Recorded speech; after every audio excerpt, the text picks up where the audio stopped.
Praise the Lord.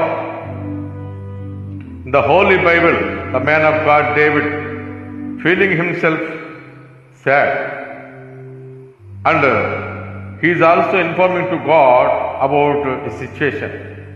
In the Holy Bible, Psalms 3, verses 1-2, he is feeling sad himself that, O Lord, how many are my foes, how many rise up against me.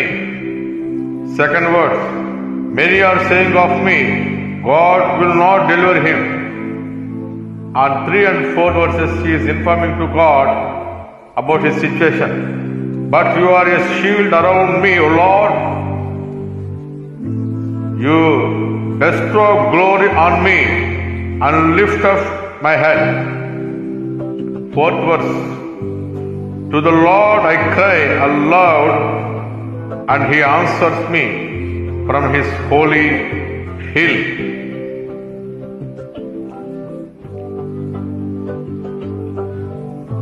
దేవునికి స్తోత్రం కలుగును గాక.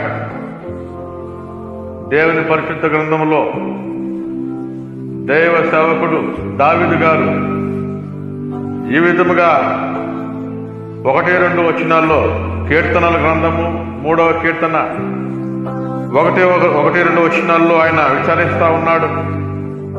3-4 వచనాల్లో ఆయన దేవునికి తన యొక్క విజ్ఞాపనని వివరిస్తా ఉన్నాడు. 1-2 వచనాలు 3వ కీర్తన, యెహోవా నన్ను బాధించేవారు ఎంతో విస్తరించి ఉన్నారు, నా మీదకు లేచేవారు అనేకులు. 2వ వచనం, దేవుని వలన అతనికి రక్షణ ఏమీ దొరకదని నన్ను గూర్చి చెప్పువారు అనేకులు. 3-4 వచనాల్లో తన యొక్క స్థితిని ఆయన విజ్ఞప్తి చేస్తూ ఉన్నాడు దేవునికి. యెహోవా, నీవే నాకు కేడముగాను, నీవే నాకు అత్యాస్పదముగాను, నా తల ఎత్తువాడుగాను ఉన్నావు. ఎలుగెత్తి నేను యెహోవాకు మొరపెట్టినప్పుడు ఆయన తన పరిశుద్ధ పర్వతం నుండి నాకు ఉత్తరం ఇచ్చును. దేవుని స్తోత్రం కలుగును గాక. మన జీవితాల్లో ఆయా పరిస్థితులు గుండా వెళుతున్నప్పుడు వచ్చేటువంటి పరిస్థితుల ప్రభావం మన విచారణలో దేవుని వైపు చూచేవారుగా ఉండాలని,